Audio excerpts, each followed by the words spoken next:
And in addition to that, we have a very special treat this morning in that we have Janet Kuypers here. Now, Janet is the poetry host of At the Cafe.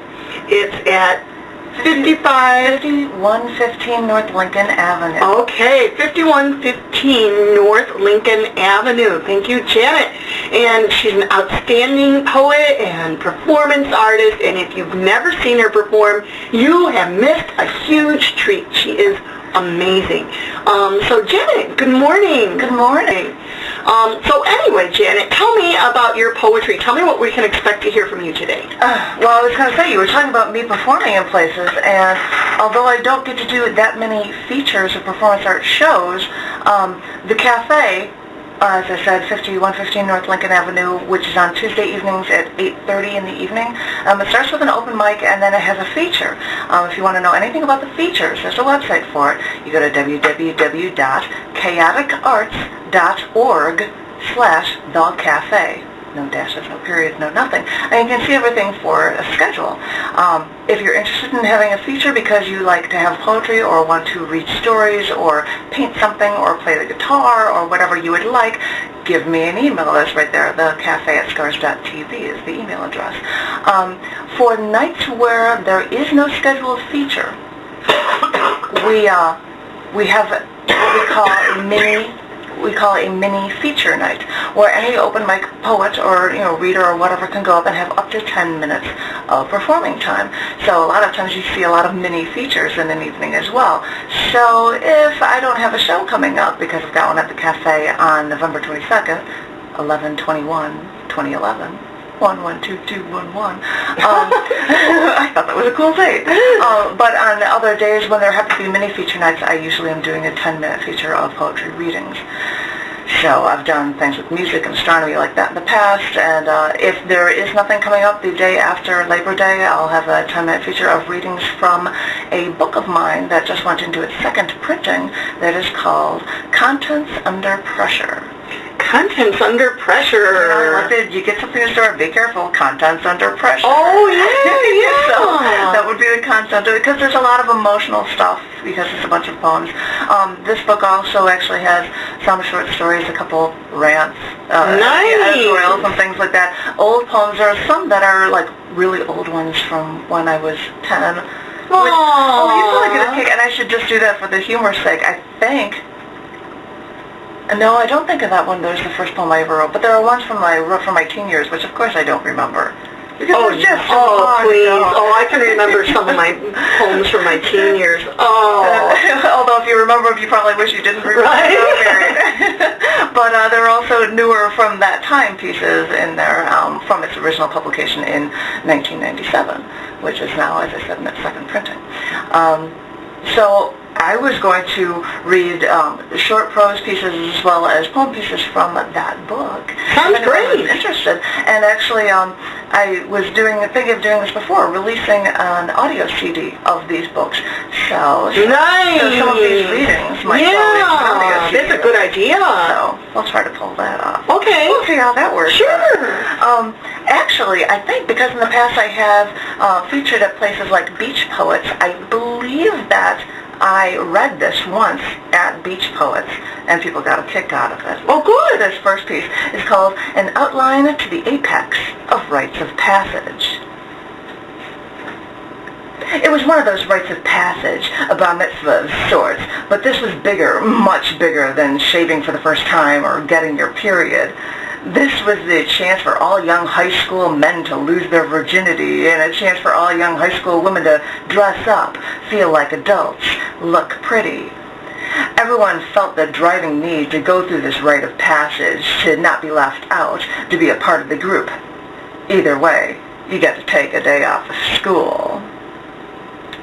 But like every rite of passage, the high school prom is probably more traumatic than fun, because no matter what, you feel like you have to go, and the entire time you're made to look like you're having fun, especially for the photographers. You have to have a perfect record of your perfect life so you can upstage everyone else. With every aspect of prom, there was always a conflict, an expense, or an irony. I mean, this is supposed to be one of the best times in your life, and it's wrought with confusion. First, find a date. It has to be someone socially acceptable, otherwise it would be less embarrassing to just not go. Then, go through the trauma of asking your prospective date to actually go with you, or if you're a woman, waits to be asked, which is almost more cruel. Then, see which of your friends are going. Arrange what group you'd like to go with to your prom. Then you have to start worrying about the details. For men, this meant transportation, the cheapest tuxedo, what kind of corsage to buy, something that pins on, or something that they wear on their wrist, or something they carry, like a bouquet. Oh, and don't forget the most important part, enough liquor and/or condoms. Note how suddenly the prospect of multiple hookers performing anything you'd want, and they were both less expensive and less of a hassle than this quote-unquote date. For women, the details meant picking the right dress, the right shoes, the right purse, the right jewelry, the right perfume, the right makeup, the hair that has to be just right. Note how you have to then coordinate your clothing with your date. So much like real life. Then beg your partner to let you wear beg your parents, let me start that again. Then beg your parents to let you wear the dress you picked out, or keep the makeup and hairstyle that you wanted. Beg your parents to let you borrow their sports car. Beg your parents for enough money to pay for the limo, the flowers, the clothes. Beg your parents to let you stay out past curfew. How about 6 a.m.? Just this once. But come on, it's prom. Then the big day arrives. Ditch school because you know that you've got to get your hair done, and that could take hours, and you want to spend some time in the sun. You don't want to look as pale as a ghost for the photos. Then, after getting ready for an inordinate amount of time, meet up and take pictures. Ugh. This usually entails the men picking up the woman, taking pictures at the woman's parents' house, then going back to the man's parents' house and taking more photos there. It's almost worse than a wedding. Then, finally arrive at prom.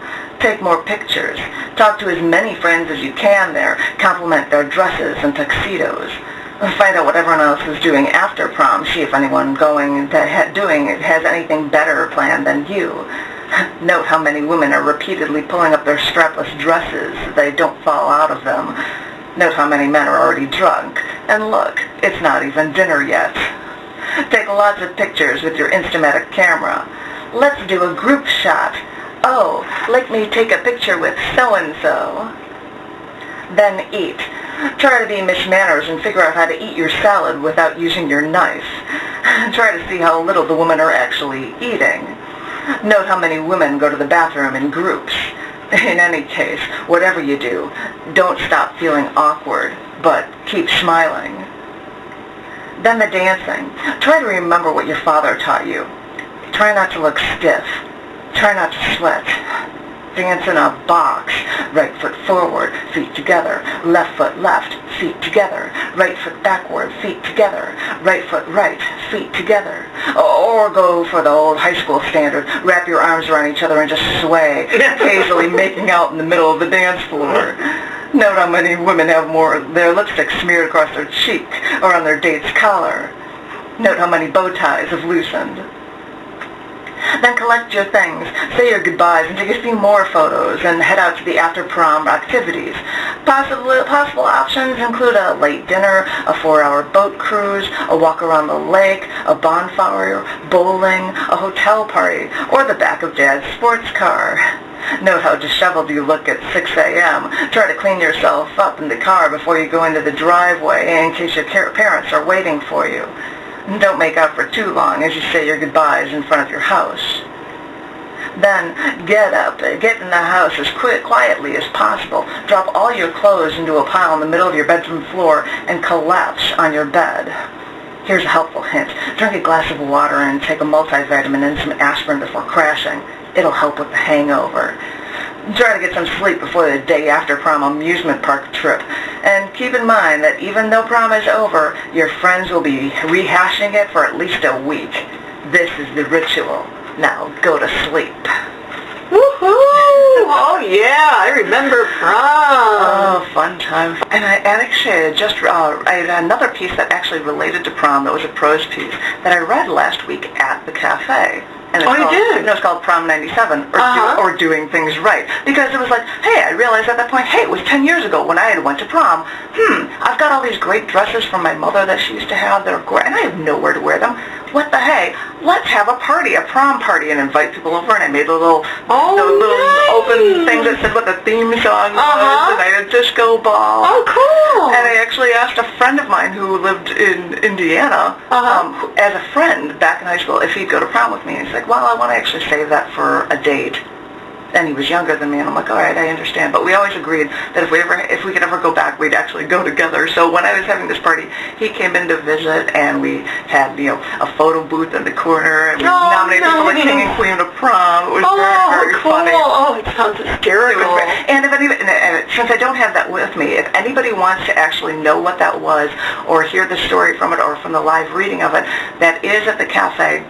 If you look for the reading, last week was the 23rd, last Tuesday, and so there was a reading of that piece on the 23rd.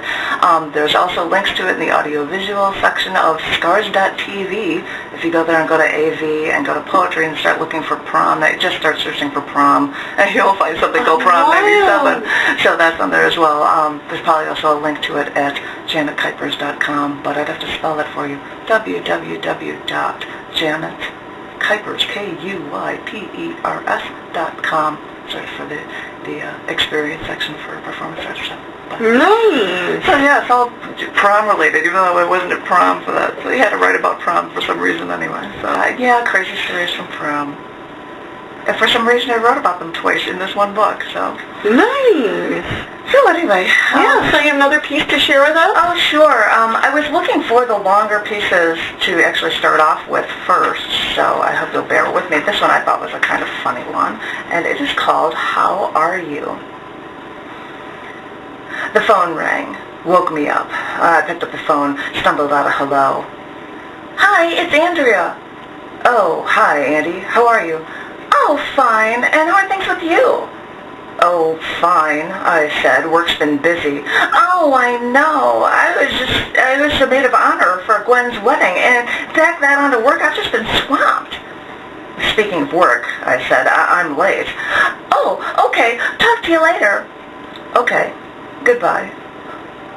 Got into the office, waved my copy of the USA Today at the receptionist's desk. Hi, Janet. Hi, Lisa. How are you? Oh, fine. Tired. And you? Oh, fine. It's Monday. I checked my mailbox and headed for my desk. Sat at my cubicle. Linda peered in. Hey, Jay. Hey, Lynn. How are you? Oh, fine. And you? Oh, fine. Same old, same old. And she walked away. Phone rang. This is Janet, I say. Hi, this is Donna. Hi, Donna. How are you? Oh, fine. How are you? Oh, fine. We said our generic pleasantries before she told me of the work shipping details. End of the day. Got home. Checked messages. Hey, Janet. It's your sister. How are you?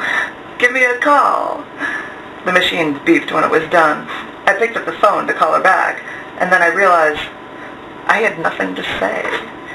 Aww. You know, you spend your day. How are you? Oh, fine. I hate that. I won't do it. I won't do it. I'm like, when people ask me and it's so vacuous, I'm like, okay, you want to know how I am? Let me really tell you. Let me give you the Let me tell you the real deal. You want to know how I am? I'm going to tell you how I am. Well, all right? I'm living the dream. I'm living the dream. I've got a bit of a headache right now, and I tell you what, these down here, did you notice our floors? They were washed for the first time in 23 years They looked so clean. That was Freddie. Freddie did that. He did an amazing job. God bless our Freddie. That's awesome. That's what I say. That's awesome. Yeah. They look very cool. Yeah. So, what was the theme of your prom? Do you remember? No. Mine was Stairway to Heaven. A night to remember. That's what mine said. A night to remember. And in my whole prom thing, I'm like, I'm going to have to come up with, like, theme music, and it can't be crap like, Michael Bolton, When a Man Loves a Woman, or whatever, nonsense you'll hear. So I'm like, I'm playing all big band stuff, and everybody's having a great old time, and I made punch, and I wouldn't dare tell whatever I had in the cabinet would go into the punch and add some high C fruit punch to the thing. So, and he was like, this is delicious. Sounds like from Happy Days. It was just like a crazy mess, but yeah. And it would help me get rid of all the liquor that I didn't want that was left over in the cabinet, sure. But it was funny. It was very fun. People enjoyed it. So. How good. So yeah. Do you have another piece for us? Oh, I've got tons and tons. Oh boy, oh boy. So you have another piece for us? Sure. I've got one more that resembles prose. I do have longer stories in this, but I'm not going to waste everybody's time with a half-hour reading of a story. No. So this one is a funny one. I did this one. I did a show years ago at the cafe when I wasn't hosting it about dreams. And this is one of the things I used in it, and people got a real kick out of it. I haven't read this in a while, but this one is called A Dream About Murder. I had a dream last night. It was different from my usual dreams. Usually I dream about stuff that seems pretty real, somewhat mundane, and at most usually frustrating. But I don't know whether it was the wine I had at the Thanksgiving feast at Rachel's down the block, or if I heard some strange story on television earlier, but I dreamt about murder. Dave and I were staying at a hotel. I don't know what hotel it was, but it was on a body of water. I think it was a lake and not an ocean or anything. And I remember at some point, it was at dawn in the dream, and I went for a jog. And I noticed two good-looking men outside while I was out for my jog, and then I went down a hill to the water. I wanted to jog along the water, but they had it roped off. I don't even know who they would be, but the area along the water was roped off. Maybe until full daylight, maybe then lifeguards would be there to protect the people. No, but the point is, I couldn't jog along the water, so I sat down at the bottom of the stairs by the water's edge, right in front of the ropes, and watched the water.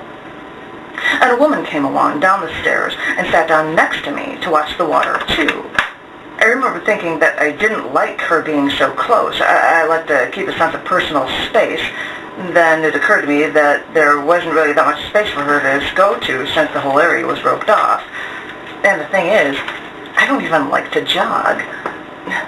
Oh, so anyway, I don't even know why I went for a jog or what point in time it was in my dream that the jog occurred, but I know that in the dream I killed someone.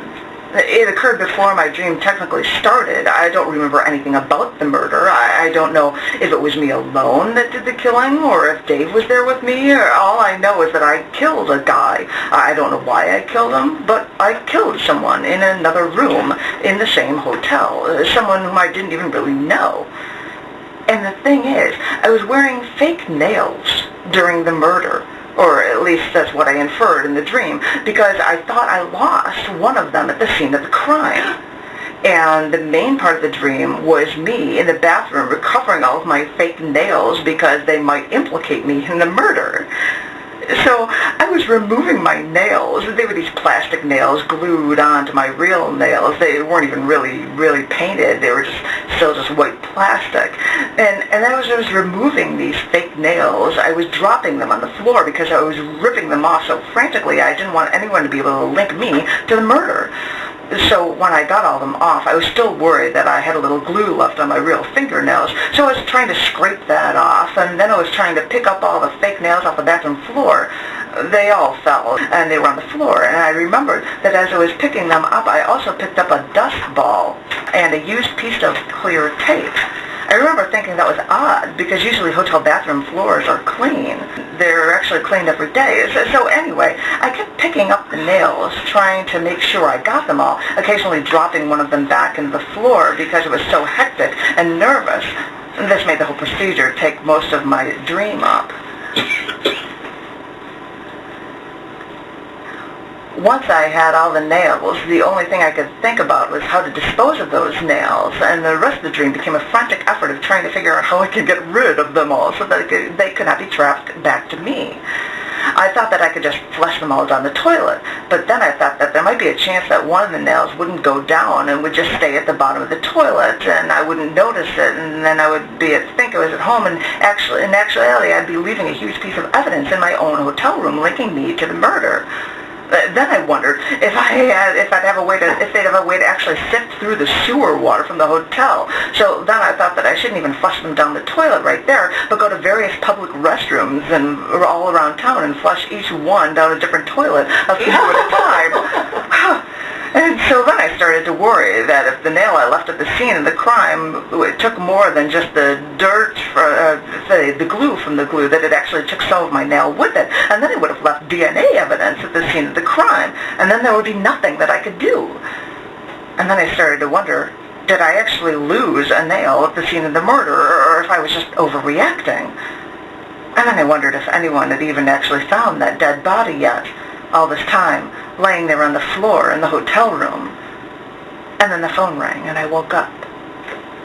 Ooh, that's eerie. Wow. And the thing became this massive search for looking for your nails, your nails, because you think you killed somebody, but you can't remember anything. Yeah, but you didn't really, because it's a dream. Yeah, it was all just in the dream. And it was just like this, I've got to save myself somehow. Yeah, I know how that is. Yeah, I for some reason, I seem to remember my dreams where I fly.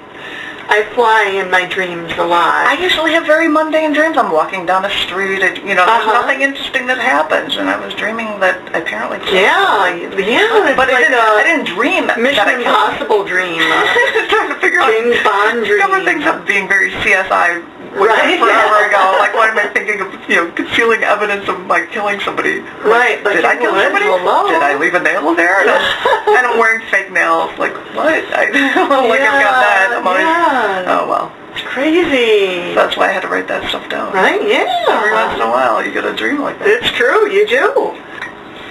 So Janet Kuypers is here in the studio with me today. Janet is the host of At the Cafe, which is at 5115 North Lincoln Avenue, 5115, just south of Foster on Lincoln Avenue. Tiny little Serbian restaurant. Just around the corner from Northeastern Illinois University. It's not far at all. Not far at all, definitely.